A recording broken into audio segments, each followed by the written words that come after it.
The loud knock on the door at 6 a.m. made Maya freeze. It wasn't the kind of knock a neighbor made. It was firm, official, the kind that carried authority. She slowly pulled back the curtain and felt her stomach drop. Standing outside were two military officers in full uniform. Her heart began to pound so loudly she could hear it in her ears. For a split second, 100 terrible thoughts rushed through her mind. She had done nothing wrong. So why were they here? "Mama," she whispered. Her mother came into the hallway, tying her robe, confusion written across her face. When she saw the uniforms through the window, her expression changed too. Maya was only 16. She lived with her mother in a small, quiet neighborhood where everyone knew each other's names, routines, and stories. Life wasn't fancy, but it was peaceful. And every single morning before school, Maya followed the same routine. She woke up early. She made breakfast. Then she packed a small brown paper bag and carried it across the street. The bag always held the same simple meal: warm buttered toast, scrambled eggs, and a cup of tea poured carefully into a travel cup so it wouldn't spill. It wasn't something extraordinary, but to Mr. Harrison, it meant everything. Mr. Harrison was a retired veteran who lived alone in the small blue house across from theirs. His wife had passed away years ago, and his children lived far away. Some days he walked with a cane. Other days, he barely stepped outside at all. The first time Maya brought him breakfast was almost by accident. She had noticed him one cold morning struggling to carry groceries from his car. She ran over to help, and during their short conversation, she learned he often skipped breakfast because cooking had become difficult. The next morning, she showed up with toast and eggs. He had looked at her like she had handed him something priceless. From that day on, it became their quiet tradition. They would sit at his small kitchen table for 10 minutes before school. He would tell her stories about his time in the military, about courage, friendship, and sacrifice. She would listen closely, sometimes laughing, sometimes wide-eyed with amazement. He called her kiddo. She called him captain, even though he had long since retired. But 3 days ago, he hadn't answered the door. Maya assumed he was resting. Yesterday, there was still no answer. She started to worry. And now, the officers were standing at her door. Her mother finally opened it. "Yes?" she asked carefully. One of the officers spoke, his voice calm but serious.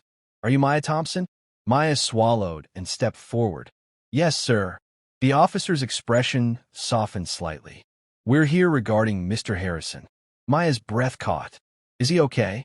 There was a pause, just long enough to make her chest tighten. "He passed away peacefully 2 nights ago," the officer said gently. "In his sleep."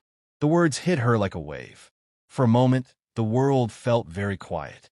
But then the second officer stepped forward, holding something carefully in his hands. "We also came because he left specific instructions," he continued. "He wanted us to deliver this to you personally." It was a small wooden box. Inside, neatly folded, was an American flag, the one that had once been presented to him for his service. And beneath it was a handwritten note. Maya's hands trembled as she opened it. "To my brave little friend. Thank you for reminding an old soldier that kindness still lives in this world. You made my final years the best ones. Keep showing up for people. That's real heroism." Tears slid down her cheeks. The officers stood respectfully in silence. What she thought was a simple breakfast had meant far more than she ever imagined. Mr. Harrison had moved into the neighborhood 2 years earlier. He arrived quietly, without much attention. No welcome party. No moving trucks filled with expensive furniture.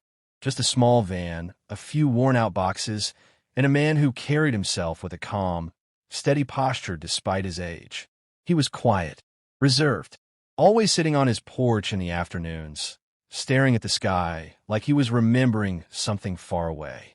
Some neighbors whispered that he had no family. Others said he used to be important, maybe a high-ranking officer, maybe someone who had seen things most people couldn't imagine. But no one really knew, except Maya. One cold winter morning, when frost covered the sidewalks and her breath formed small clouds in the air, Maya noticed him struggling. A grocery bag had slipped from his hands, spilling oranges onto the pavement. He bent slowly, wincing as he tried to pick them up. Without thinking, she ran across the street. "Let me help you, sir," she said, gathering the fruit before it could roll into the road. He looked at her, surprised at first. Then he gave a small nod. "Thank you. I guess these old hands don't work like they used to." She smiled. "That's okay. I got fast hands."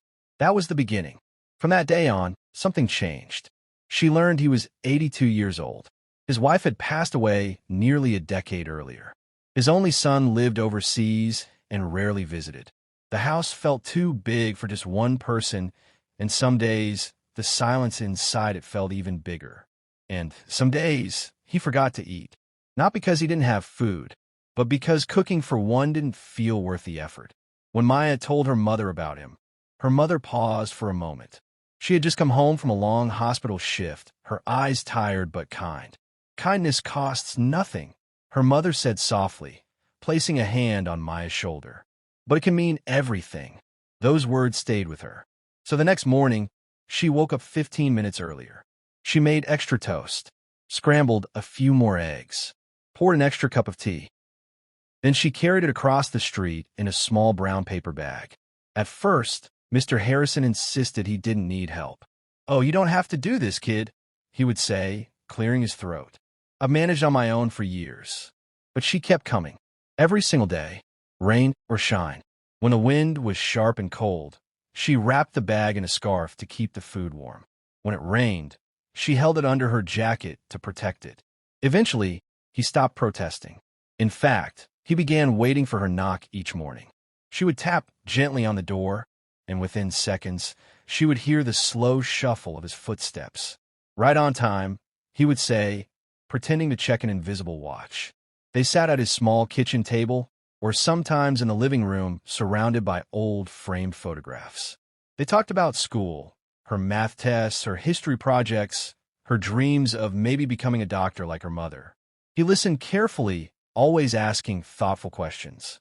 Sometimes he shared small lessons about discipline, courage, and standing up for what's right. Lessons that sounded like they had been learned the hard way. He never spoke much about his past, but sometimes when he picked up an old photograph from the shelf, a picture of young soldiers standing side by side, or a black and white image of him in uniform, his eyes would fill with quiet pride. And in those silent moments, Maya understood something. Mr. Harrison might have been a hero once, but now in this small house across the street, he was simply an old man who didn't want to feel forgotten. One morning, as sunlight streamed softly through the living room curtains, Maya noticed something she hadn't paid attention to before. On the wall behind Mr. Harrison's favorite chair was a folded American flag displayed carefully inside a glass case. The wood frame was polished, and the glass was spotless, as if it were cleaned often. Next to it were several medals. They were arranged neatly, gold, silver, bronze, each one shining under the morning light. They didn't look ordinary. They looked important. Earned. Maya paused, holding her cup of tea. "Were you in the military?" she asked softly. Mr. Harrison followed her gaze. For a moment, he didn't speak. Then he smiled, but it was different from his usual playful smile. This one carried weight. "Memories." "Yes," he said quietly. "A long time ago." That was all he offered. Maya waited, thinking he might continue. But he simply picked up his fork and took another bite of eggs. She didn't push. She had learned that some questions didn't need answers right away. To her, he wasn't a soldier. He wasn't a hero. He was just Mr. Harrison, the man who liked his eggs slightly overcooked and his tea with exactly 1 spoon of honey. The man who always reminded her to double-check her homework. The man who told her she was capable of more than she believed. But what she didn't know, what most of the neighborhood didn't know, was that Mr. Harrison had once been a highly decorated military officer. Decades earlier, he had led soldiers through dangerous missions overseas.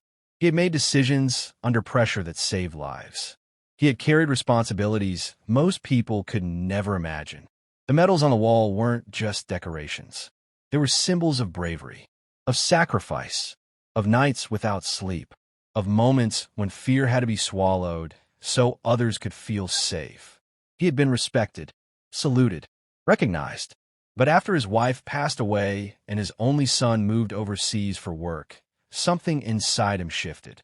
The house grew quieter. The phone rang less often. The medals remained on the wall, but the applause of the past faded into silence. So he chose a different kind of life, a quiet life. He moved into a small neighborhood where no one knew his history. "He's more than okay," he replied. "He told us about you." Maya blinked. "Told you about me?" The officers nodded. The night before, Mr. Harrison had been admitted to the hospital after feeling unusually weak. A neighbor had called an ambulance when they noticed he hadn't come outside all day. At the hospital, during a routine checkup, staff reviewed his records and quickly realized something extraordinary. Mr. James Harrison wasn't just a retired veteran. He was a highly decorated former officer with multiple commendations for bravery and leadership. Word spread quickly through the local Veterans Association. Old comrades were contacted. Former units were notified. Messages of respect and support began pouring in. When the staff asked him if he had family to inform, he paused. Then he gave him one name, Maya Thompson. The officers standing at her door had been among those contacted. He said, the second officer continued, his voice softer now, that every hero needs someone who reminds them why they fought in the first place. Maya felt her throat tighten.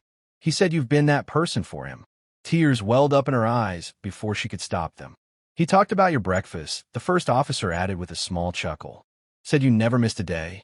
Said you made the best overcooked eggs in the state." Maya let out a shaky laugh through her tears. To her, it had just been toast and tea, just 10 minutes before school. Just simple kindness. But to him, it had been something far greater. The second officer stepped forward and held out a small velvet box. "We wanted to give you this," he said. Maya hesitated before accepting it with trembling hands. She slowly opened the lid. Inside was a beautifully crafted medal. Not one of his original service medals, but a special recognition coin.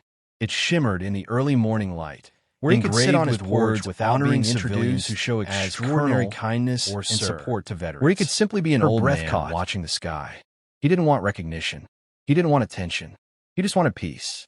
And somehow, he found something even more powerful than peace. He found connection. Every morning, when Maya knocked on his door with her small brown paper bag, she wasn't honoring a decorated officer. She was caring for a neighbor. When she laughed at his corny jokes, she wasn't admiring a war hero. She was enjoying breakfast with a friend. And in that simple, pure kindness, Mr. Harrison found comfort. She didn't treat him like someone from history. She treated him like someone who mattered right now.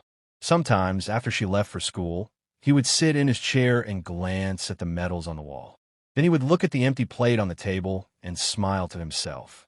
He had received medals for acts of courage in battle. But in his final years, the greatest gift he received wasn't made of gold or pinned to a uniform. It was warm toast, scrambled eggs, and the steady knock of a 16-year-old girl who showed up every single day. And to him, that meant more than any medal ever could. Now the officers stood at Maya's doorstep. The early morning air felt colder than usual, and the entire street seemed unusually quiet. Curtains shifted slightly in nearby windows as curious neighbors peeked outside. Her mother opened the door carefully, her hand resting protectively near Maya's shoulder. "Are you Maya Thompson?" one officer asked. His voice was firm but kind. Maya swallowed. "Yes." The officers exchanged a brief glance, but there was no anger in their faces. They were smiling. Relief and confusion mixed inside her chest. "Ma'am," the second officer said gently, "we're here because of Mr. James Harrison." The sound of his full name made her heart drop. "Is he okay?" she whispered, barely able to get the words out. The first officer's smile widened slightly.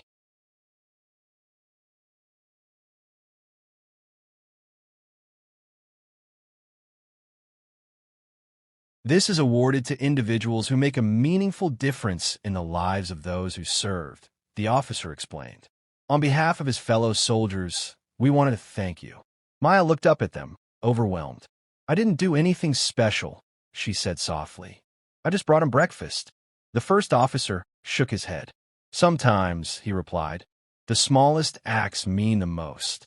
Her mother squeezed her shoulder gently, pride shining in her eyes. Across the street, Mr. Harrison's porch sat empty. But for the first time, Maya understood something she hadn't fully realized before.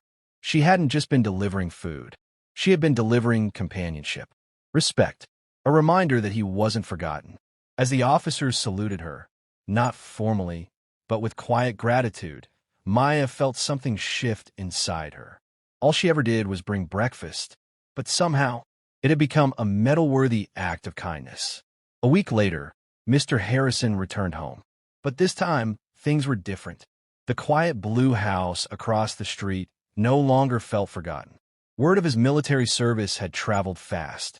Veterans from nearby towns came to visit.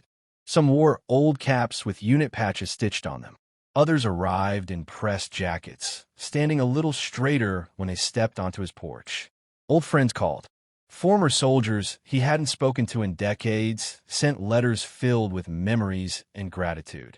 The porch that once held only a single rocking chair was now filled with laughter, deep voices, and firm handshakes. Neighbors who had once only waved from a distance now stopped by to say hello. Children listened wide-eyed as stories floated through the warm afternoon air. But every morning, no matter how busy things became, he still waited for the soft knock on the door. And right on time, Maya still brought breakfast. Warm toast, scrambled eggs, slightly overcooked, tea with 1 spoon of honey. Some things never changed. Except now, sometimes she stayed longer. Now that his past was no longer a mystery, Mr. Harrison slowly began sharing more of his stories. Not the loud, dramatic ones people expected. Not tales meant to impress. Instead, he told her about courage, the kind that meant staying calm when others were afraid. He told her about friendship, soldiers who became brothers, who trusted each other with their lives. He spoke about sacrifice, missing birthdays, holidays, and quiet family dinners so others could live in peace. And most of all, he talked about hope. The world can feel heavy sometimes, he told her one morning, sunlight warming the kitchen table. But hope is what carries people through the darkest days. Maya listened carefully, realizing that the strongest lessons weren't always written in textbooks. One afternoon, as autumn leaves drifted outside the window, he reached into a small drawer beside his chair and pulled out a photograph. It was a picture of him as a young soldier. Tall, confident, standing proudly in uniform with a group of other young men. He handed it to her gently. "You reminded me," he said, his voice softer than usual, "that service doesn't end when the uniform comes off." She looked at him, confused. "You serve me with kindness," he continued, "and that matters just as much." Her eyes filled with tears, but this time they weren't sad ones. They were grateful. Years passed. Maya grew older. School became college. College became new dreams and responsibilities. But she never forgot those mornings at the small kitchen table. And when Mr. Harrison peacefully passed away years later, he didn't leave this world quietly. The entire neighborhood attended his funeral. There were military honors, sharp salutes, a flag folded with precision and care. The sound of respect echoed through the air. But when people stood together afterward, sharing stories, they didn't only talk about his rank. They didn't only talk about his medals. They talked about Maya. They talked about the girl who carried breakfast across the street every single morning. They talked about how a simple act of kindness had brought light into the final chapter of a hero's life. Because in a world that often celebrates power, fame, and recognition, it was simple kindness that made the biggest impact. And long after the medals were placed away and the uniforms carefully folded, the story people continued to tell was this. Sometimes the smallest acts, a knock on a door, a warm plate of food, a few minutes of genuine care, create the greatest legacies of all.